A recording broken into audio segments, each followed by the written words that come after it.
Okay, my guest today is Joshua Daniels, and we're going to be talking a little bit later on this about the solar generators that is available right now for you. You can get these. These are being manufactured right here.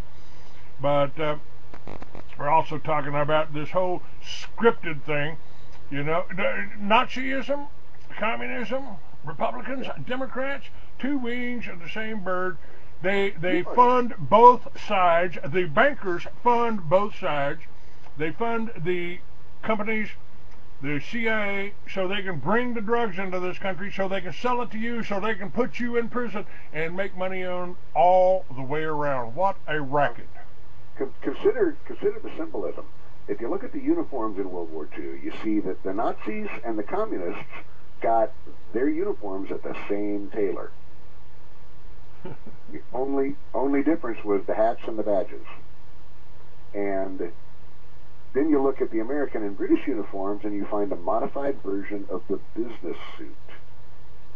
Officers were even required to wear a necktie like a banker.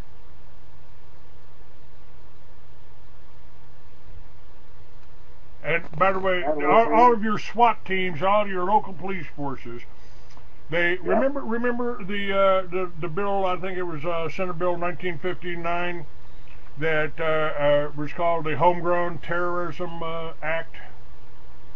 Yeah, vaguely. That bill became the basis for the fusion centers, and the fusion centers is basically the federal government coming in to run the local police departments. Yep. They're scared to death of the sheriff's department. That's why Delaware, Biden in Delaware is trying to take away their right of arrest. And the talk on the internet is that the military is becoming aware of this and ready to round up some of these bankers and some of these Zionists and some of these dual citizens that were behind 9/11 and created all of these wars. And you know, it looks like we might get a Nuremberg type of thing here. We hope the military, I hope the military is awake. I hope that they're being able to counter this in some way that isn't having their strings jerked by the bankers.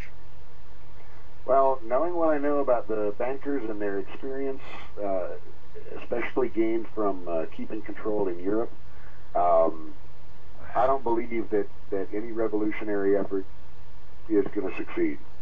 They always supply a leader who has just the right amount, just the right combination of funding and poverty to look like he's really one of the people, and they trigger rebellions before the people are actually ready, to make sure that, you know, there is a rebellion, but it doesn't frickin' work. Because they know that we need to blow off some steam, or they need to make sure we blow off some steam before we reach explosion point. And there's never been a successful slave revolt in history.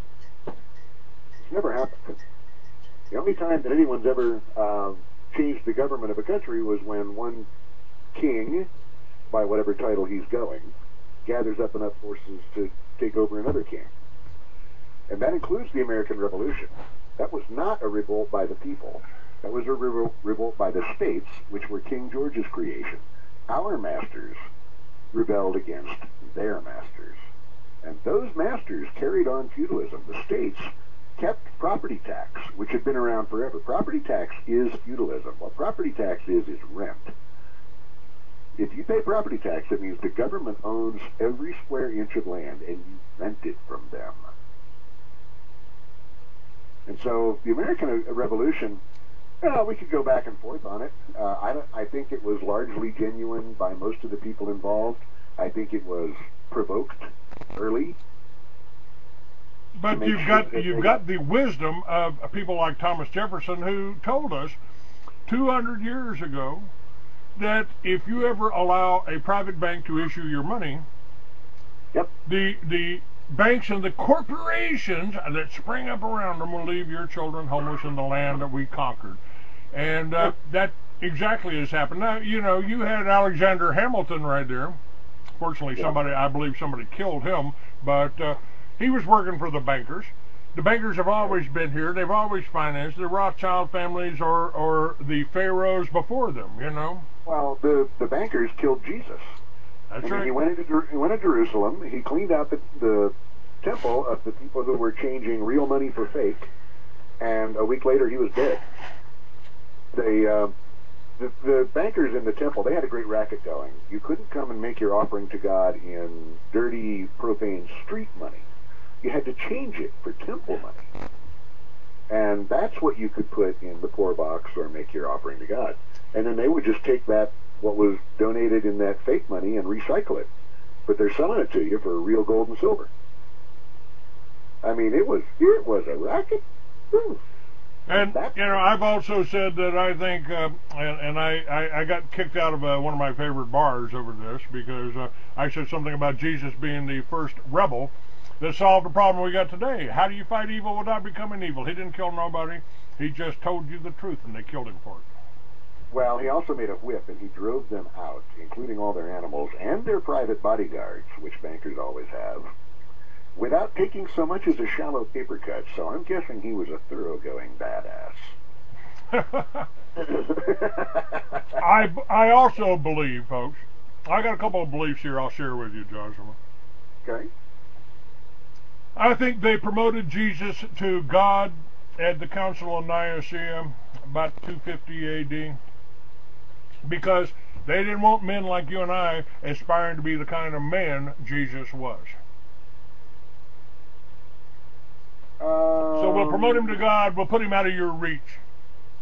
I'll disagree with you on that one. Okay. I will say that they introduced a lot of stuff at the Council of Nicaea that has no business being in the Bible and being called Scripture. Yes, and they twisted some of the things that did go in, like Romans 13.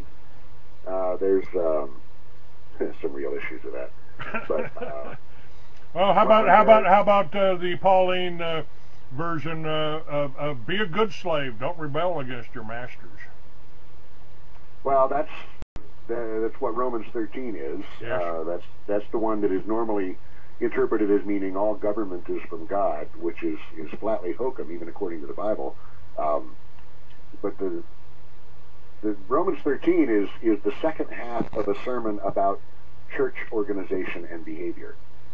And even at the very end of it, it makes very clear he's talking about church stuff. So why would he be talking about church organization and then take a break and talk about civil government and then go back to the church stuff? That makes no. He never cared about the civil governments other than to stay out of my way.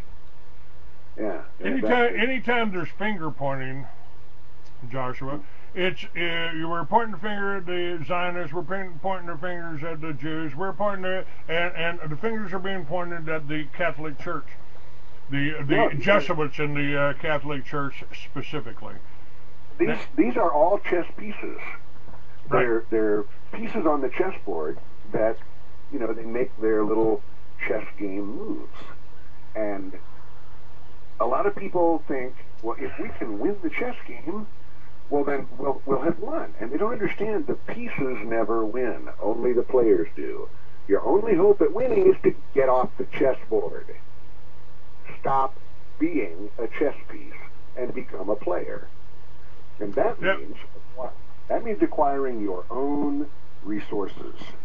Your own food, your own transport, your own clothing, your own shelter, your own ability to manufacture weapons and ammo, and your own ability to replace casualties. That means being part of a people from whom you might choose a wife who doesn't make you nuts and have some kids who are raised your way.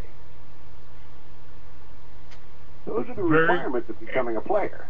Now, I agree. I agree with that, and that's why I structured the whole concept of Liberty Villages. And this isn't something I'm out there, trying to set up and control. I'm just trying to put people, individuals, back in control of their life. And I want to talk about that because I've got up on you.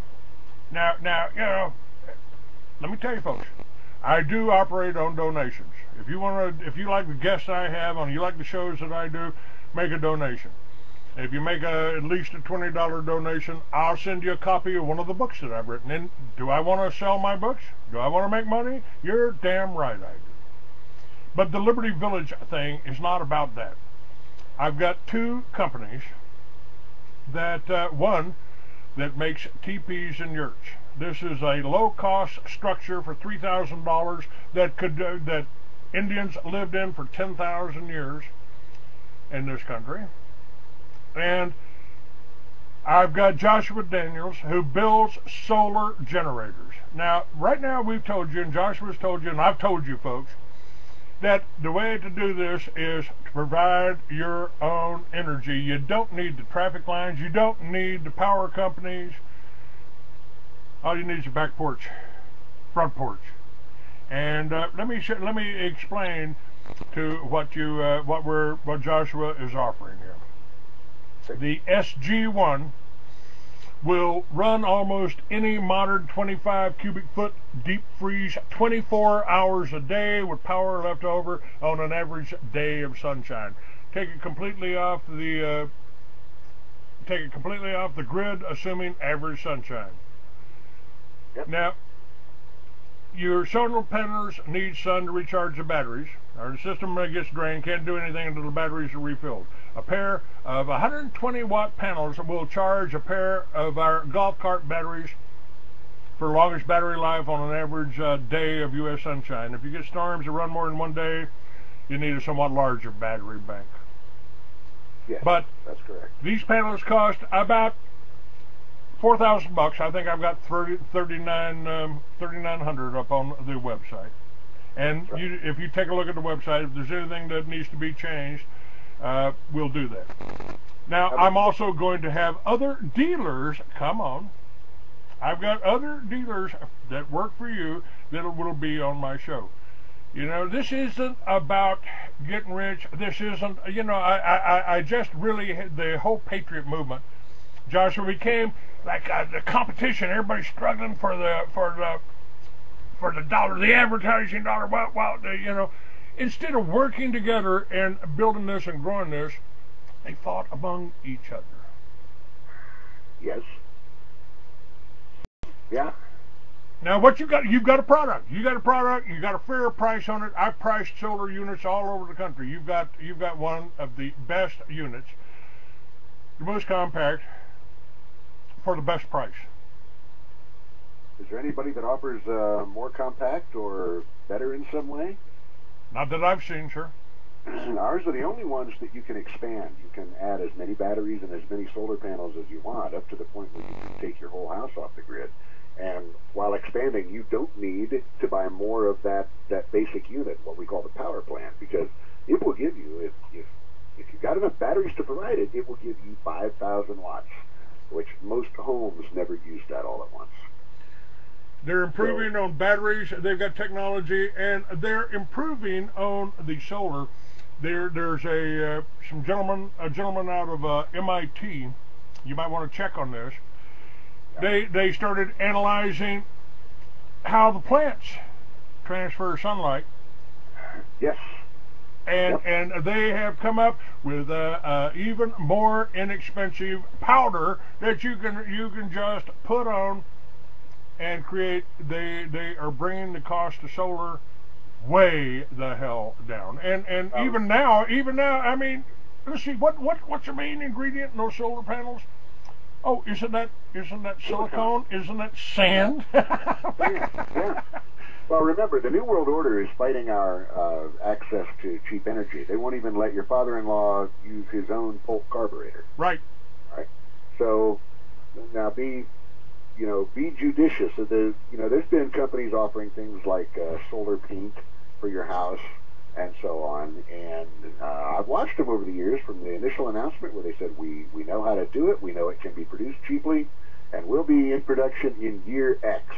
And they never seem to quite make it to the shelf. So, don't alter your breathing pattern on that as long as you're part of society. If you, let's say you build a Liberty Village down in somewhere with beach, Costa Rica, all right?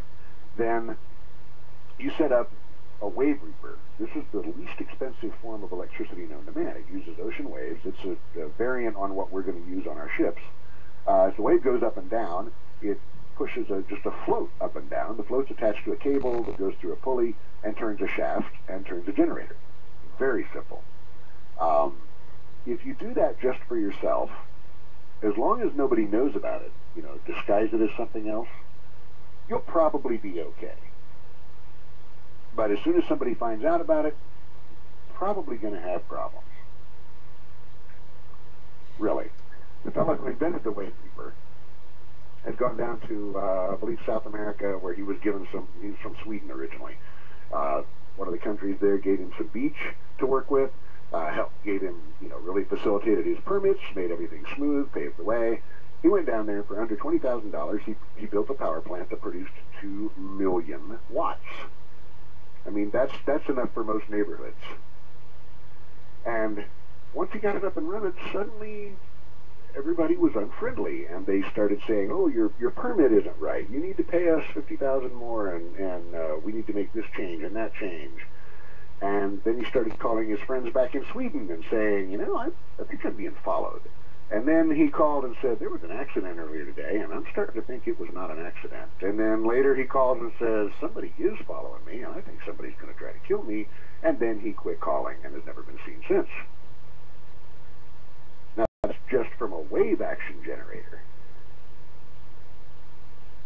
What are they going to do if you actually try for real independence where they can reach you? See, we are at war, and I am one of the few people out there that and one of the few broadcasters that are telling people this is a war, and you're the enemy right now. If you want to be independent, if you want to run your own life, if you don't care anything and refuse to be a slave, you're targeted. And one of the problems, you can get free, but you can't get free and stay on the plantation. The overseer will find you, and his bullies. Yeah. And that's why I say if you want Liberty villages to work, you probably need to go somewhere like Patagonia, where the enemy are really thin on the ground, although it is a little bit cold. But there are resources there. You can mine, you can farm, you can fish.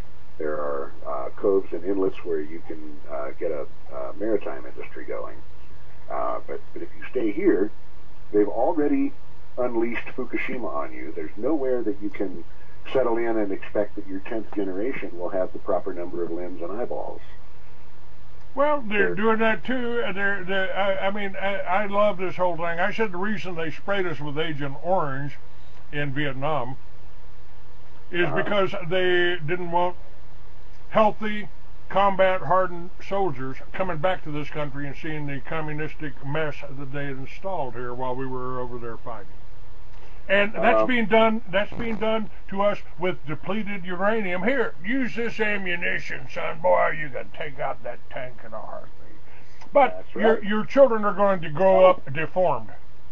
It's available in 5.56 now. And you're as soon as it leaves the barrel, it's leaving measurable amounts of uranium behind in the air. I mean, it's horrifying what they're doing. Yeah, this is a war, and while you're scattered and living, in enemy territory, dependent on the enemy for all your resources, you're not going to win. Excuse me. For every dollar you earn for yourself to buy ammunition or whatever, you earn 10 for them. And that's just the real money. They can make money out of thin air. They can tell the ammo plant, don't sell this kind of ammo anymore, or don't sell to these people. And they'll obey. You have to completely separate. You have to join with a group of people who think like you do.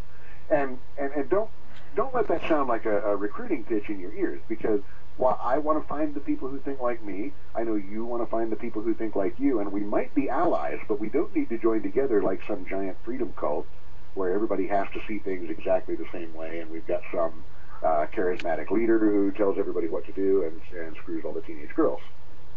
That's not what I'm saying when I say get with people who think like you do. It's not a recruiting pitch.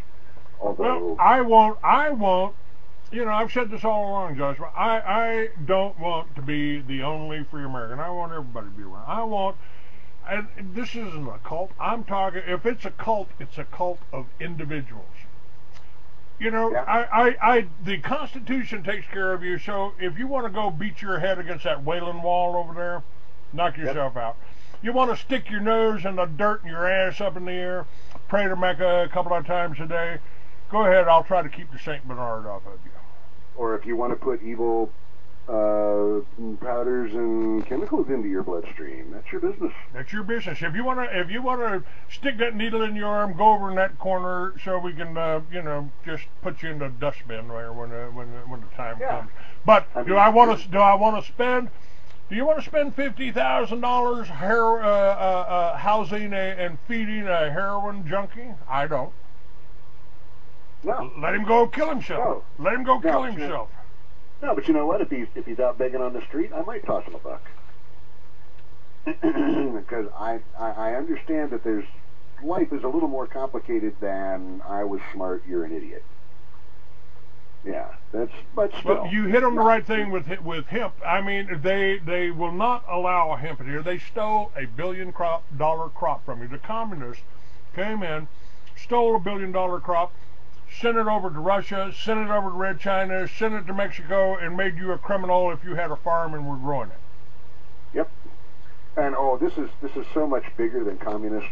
These are people who want to be gods. I mean, even now with they can whip money out of thin air, and with that they can buy anything. They're offended by even that. They want to be able to command it, to not have to pay for it, even with money that's imaginary. That's where they're going. They are looking at being absolute despots in the absolute worst Oriental fashion you might have ever heard of. Now, I don't know that this is a physical being, although I do write books about that. But this is the most massive evil that you can imagine. I mean, if you take up all of the events in history, what is happening with Fukushima, what is happening to our food supply, there's a total attack on the food supply from the ninth plank on the Communist Manifesto, which is corporate farms, and the whole Gulf disaster. Now Fukushima is destroying the crops and the food supplies on the west coast of California and the Central Valley down there. And the water table. And the water table. And they're spraying chemicals on the water, so they're poisoning your water supply. You can't eat the snow on Mount Rainier because of the aluminum content. Fukushima is it's killing babies as far away as Philadelphia. That medical study has been done. It's reached the East Coast. That's incredible. Yeah. They're poisoning the world, folks. Yeah, and that's why. But I'm the radical. I'm the danger. I'm the racist. I'm. Come on, folks. This is what they do. They demonize anybody that's trying to get you the truth. They don't want you to have the energy. But I'll give you an example. For under probably $10,000,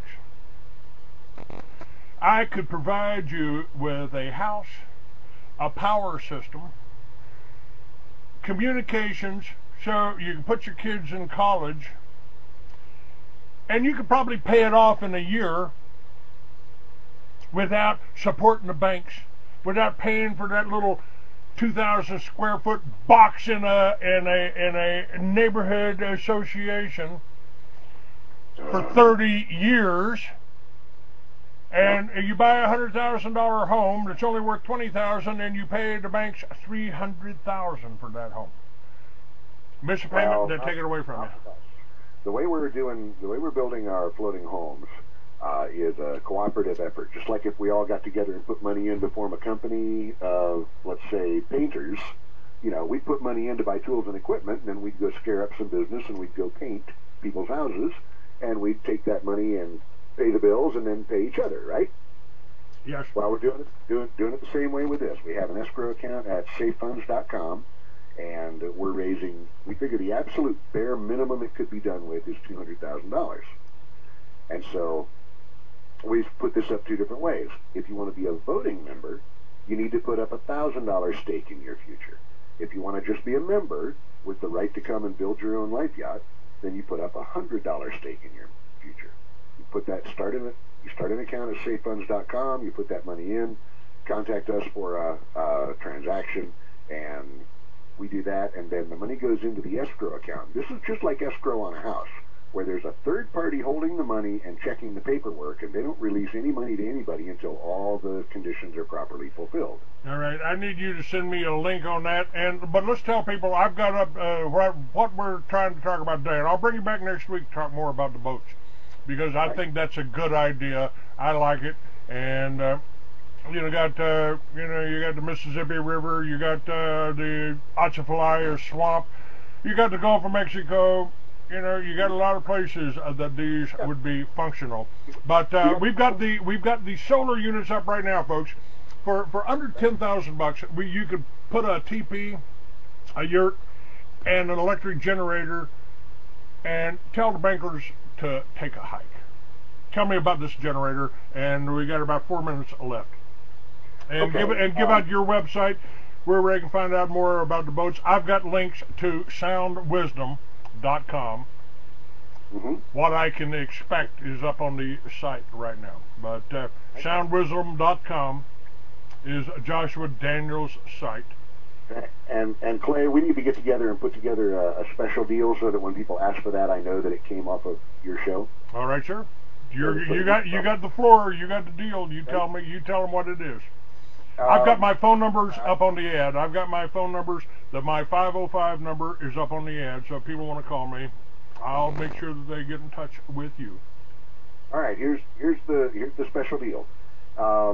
For Clay Douglas's listeners only, call us up and tell us you heard about it on Clay Douglas on the Free American, and we'll upgrade your solar panels to 140 watt from 120.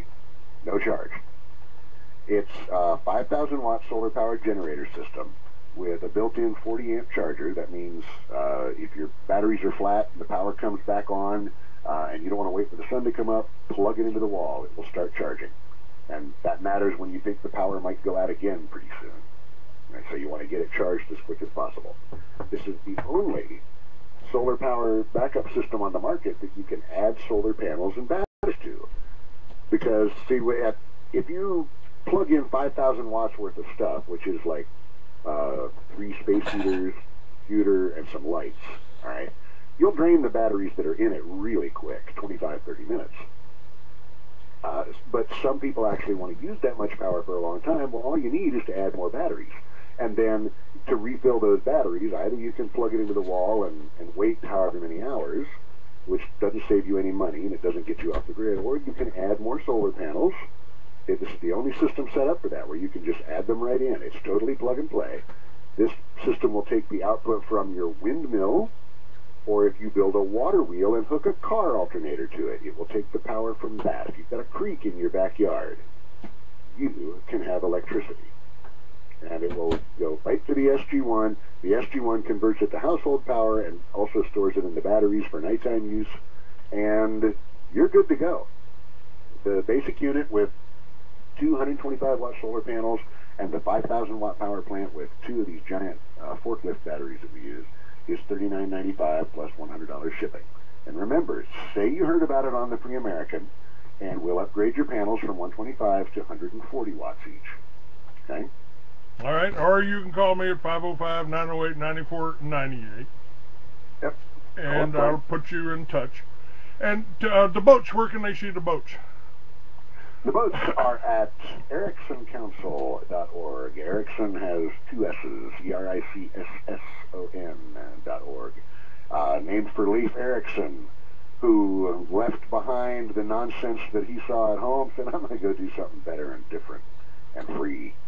He didn't like reporting to a king. And that's what we're doing.